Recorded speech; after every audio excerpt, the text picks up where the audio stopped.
লবণাক্ত পানি করা হচ্ছে পরিশোধন, তা সংগ্রহ করতে দীর্ঘ লাইন ধরে অপেক্ষা করছেন বাসিন্দারা। সাতক্ষীরা সুন্দরবন সংলগ্ন শ্যামনগর উপজেলার কৈখালী এসআর হাইস্কুল প্রাঙ্গণে সুপেয় পানির প্লান্ট স্থাপন করেছে ১৭ বিজিবি। গভীর নলকূপ দিয়ে লোনা পানি তুলে রিভার্স অসমোসিস প্রযুক্তিতে ওয়াটার ট্রিটমেন্ট প্লান্টের মাধ্যমে পরিশোধন করা হয়। প্রতি ঘন্টায় ২০০০ লিটার পরিশোধন করে প্রতিদিন সরবরাহ করা হবে ৪০,০০০ লিটার সুপেয় পানি। এমন উদ্যোগে খুশি এলাকাবাসী। সুপেয় পানির ব্যবস্থা হয়েছে, এখানে আমরা এখন ভালো আছি। আমাদের বাচ্চা কাচ্চা, আমরা পাড়া প্রতিবেশী সবাই খেয়ে আমরা এখন ভালো আছি। বিজেপি যে আমাদের এই সুপেয় পানির একটা ব্যবস্থা করেছে এই প্রকল্প থেকে, আমরা এই পানি খেয়ে আমরা উপকৃত হব।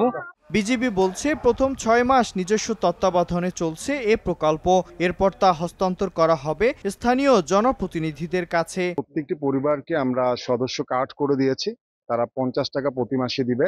৫০ টাকা দিয়ে তাদের রিকোয়ার্ড পরিমাণ যে পানি সেটা তারা নিতে পারবে। ৬ মাস এটা চালানোর পরে যখন জনসাধারণ এটা চালানোতে অভ্যস্ত হয়ে যাবে, আমাদের দুজন রাখাও আছে, তাদের কাছে আমরা এটা দিয়ে দিব। তখন বিজিবির তথ্য মতে প্রতিটি পরিবার প্রতি মাসে মাত্র ৫০ টাকার মাধ্যমে কার্ড সংগ্রহ করে প্রতিদিন চাহিদা মতো পানি সংগ্রহ করতে পারবে।